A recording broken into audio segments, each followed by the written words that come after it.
It's time to sit back, relax, and listen to Conversations with Joan. Conversations with Joan will inspire, motivate, and empower you. Live your best life now.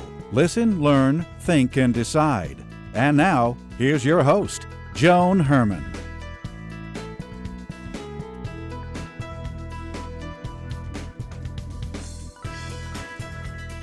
Welcome to Conversations with Joan. I'm Joan Herrmann. Thanks for tuning in. Conversations with Joan focuses on topics that are important to your life, from health and wellness to professional development to personal well-being. Changemakers join me to share their insights, tips, and strategies so you can thrive and live your best life now. Thank you for taking time for yourself, and thank you for letting us be a part of your life. Now, let's start talking. Do you have trouble staying motivated in your quest for transformation? According to today's guest, Jen Sincero, in order to achieve mental and emotional success, you have to develop a daily spiritual practice. Jen is an author, success coach, and motivational speaker. She is the creator of the Badass book series, including her most recent, You Are a Badass Every Day, How to Keep Your Motivation Strong, Your Vibe High, and Your Quest for Transformation Unstoppable. Welcome, Jen. Thanks so much for joining us. Thanks so much for having me. So, Jen, you know firsthand what it takes to transform a life, as you had to do the hard work on your own. Tell us a little bit about what got you started on the journey of helping people to live an empowered life.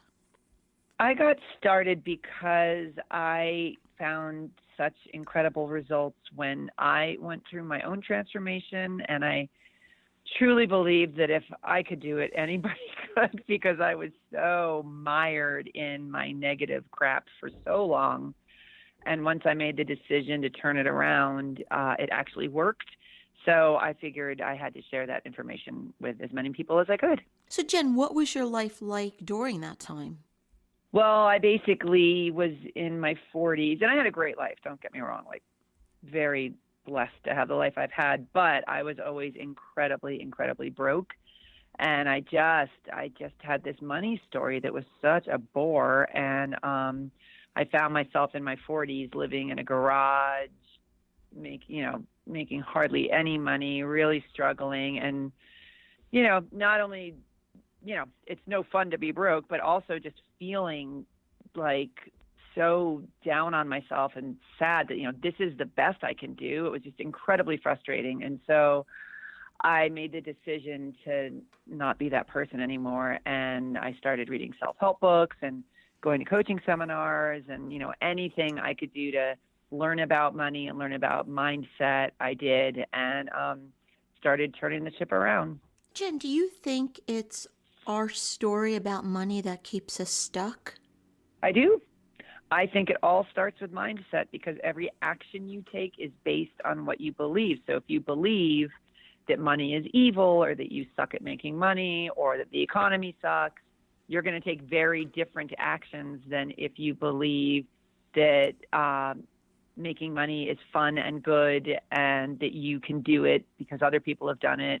You'll take very different actions if those are your beliefs. All starts with what's going on in your mind. So somebody's listening to you right now, and maybe that person has a negative type of story around money, and that person's now saying, well, wait a minute, just changing my thoughts about money, how does that make me rich? Because it propels you to do different things and to look for different things. So if you believe that money is evil, then you will look for proof that that's true. And don't get me wrong, people do horrible things out of greed. Mm-hmm. But money itself does awesome things every single solitary day for everybody, right? So if you want to prove that, people are greedy and that people do horrible things for money, there is no end to the amount of proof you can find for that. But if you've decided that you are going to allow yourself to get rich and allow the possibility that money does wonderful things every day, then you will start to look for proof of that. So that's one way it changes. And then also, as I said, it changes your actions that you take. If you believe it's wrong to make money, even if it's subconscious, you're not going to let yourself go out and do it. And I know a lot of people who, I'm surrounded by really good people. And I know a lot of people who like to put good out in the world, and they like to help others, and they like to be in service. And most of those people have the belief that they really shouldn't be getting paid for that. Like it should be something they should be Mm. doing because they're a good person. So how do you get around that?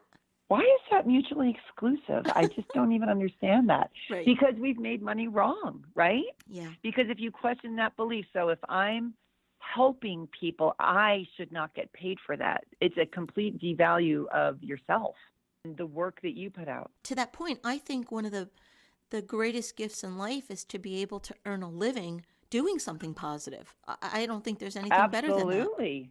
Absolutely. And listen, I am a fan of doing things pro bono and charity work and all that stuff, but I am not a fan of devaluing what your gift is to the world and being exhausted all the time and working yourself to the bone because you either refuse to charge or charge so little that you're constantly stressing out.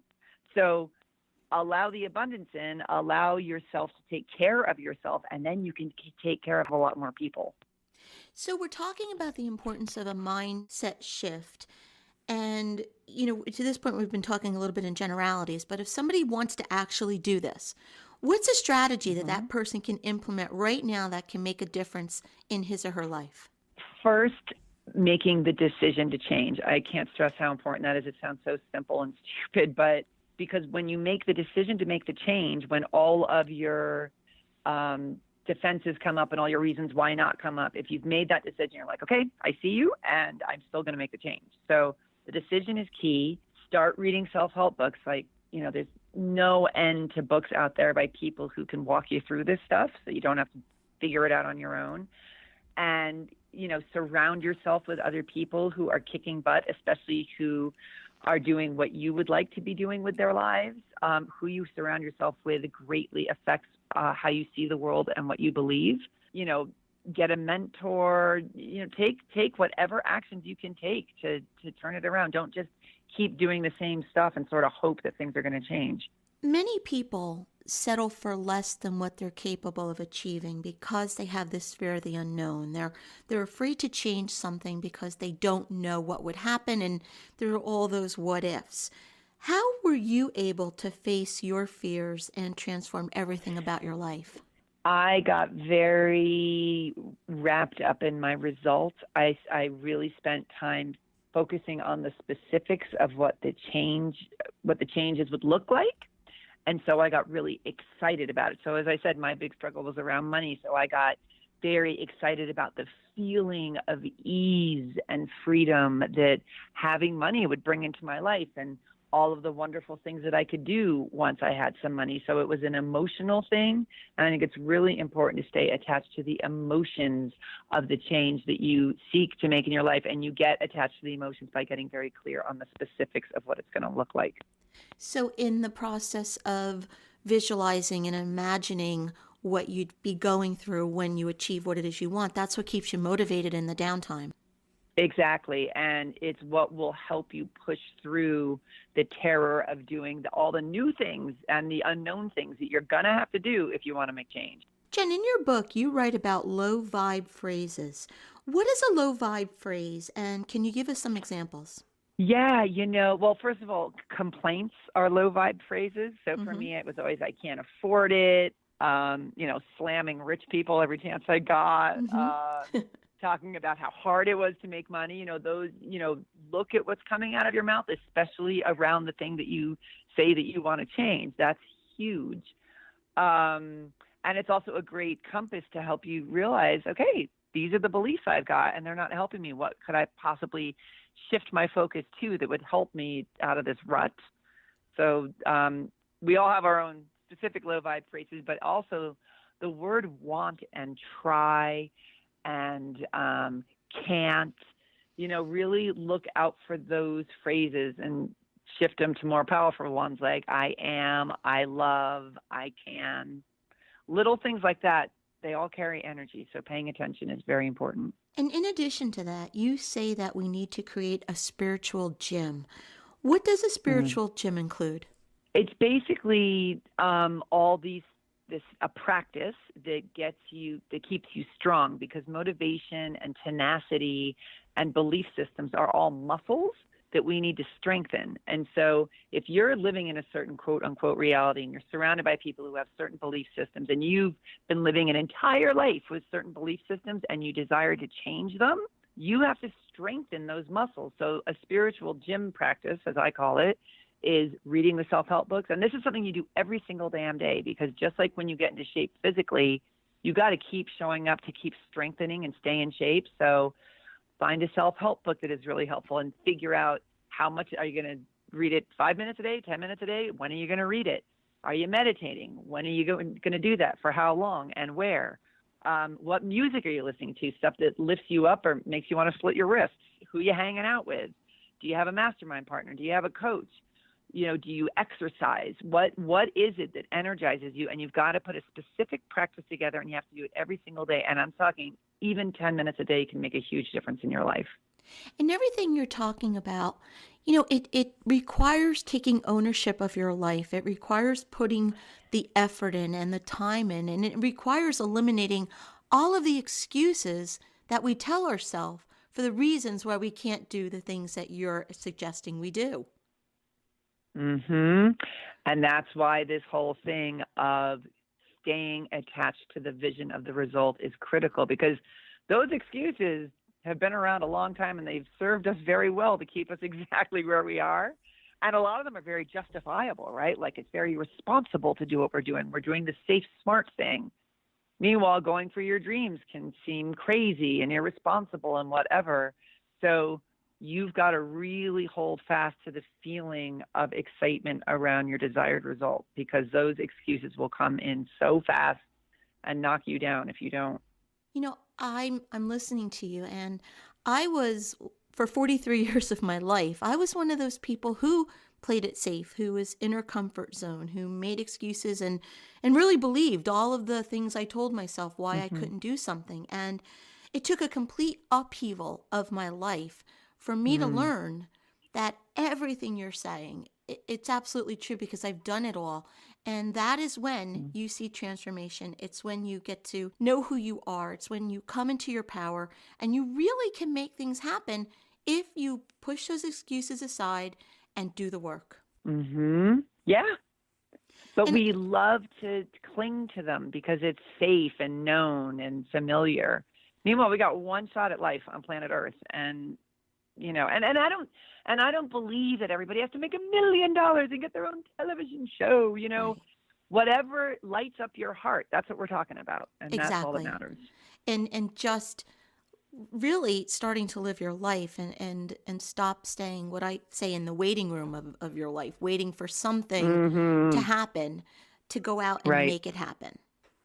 Right. So you say that we should learn how to let feelings take over for logic in guiding some of our decisions. And most people do the opposite of that.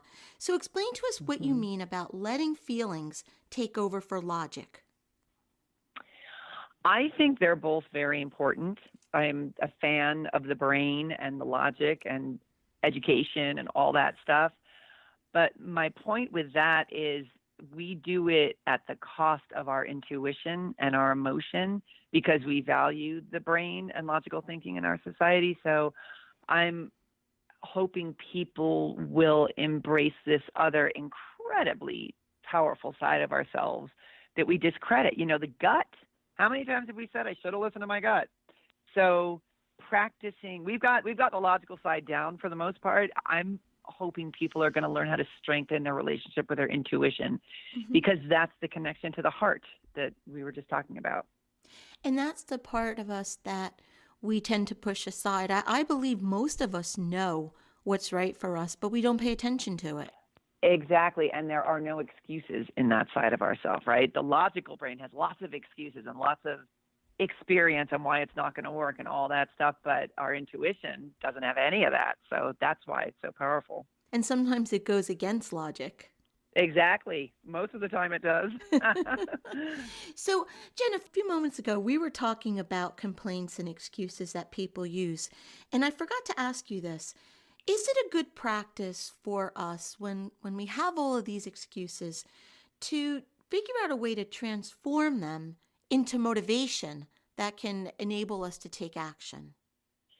Yeah, our excuses are our best buddies. When you make that decision to change your life, you have an excellent place to start by listening to what comes out of your mouth and being like, oh, because it's all about specifics. So for me, the phrase that came out of my mouth every 15 minutes was, I can't afford it, back in the day. And I was like, all right, I am sick of having that be my truth. So that I forced myself to shift. Every time I wanted to say I can't afford it, I made myself say money flows to me easily and freely, even though, I had a lifetime of proof that it didn't, and I was living in a garage.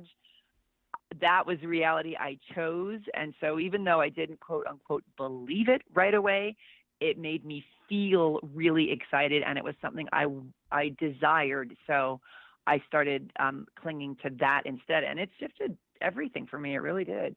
Where did you get the idea for the Badass series?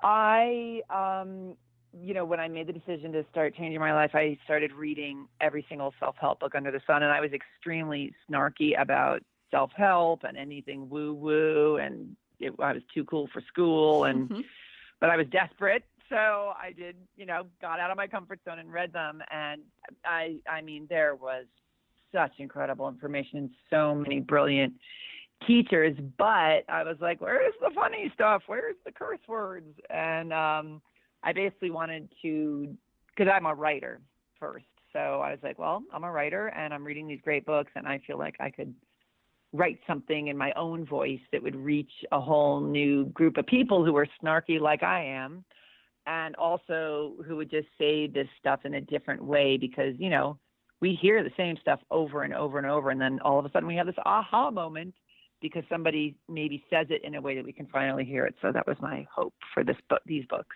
So you're teaching us how to become a badass. If you could describe that person, what does a badass look like? A badass is somebody who gives themselves permission to be, do, and have whatever lights up their hearts. The book is You're a Badass Every Day, How to Keep Your Motivation Strong, Your Vibe High, and Your Quest for Transformation Unstoppable. If you'd like to learn more about Jen and her work, you can visit jensincero.com. Jen, thank you so much for joining us and for providing ways that we can learn how to stay motivated in our quest for whatever it is we desire. I love your definition of a badass, and I certainly am going to aspire to be one. So thanks for being here. I think you already are, but thank you for having me. This is Conversations with Joan. Stay with us. We'll be right back.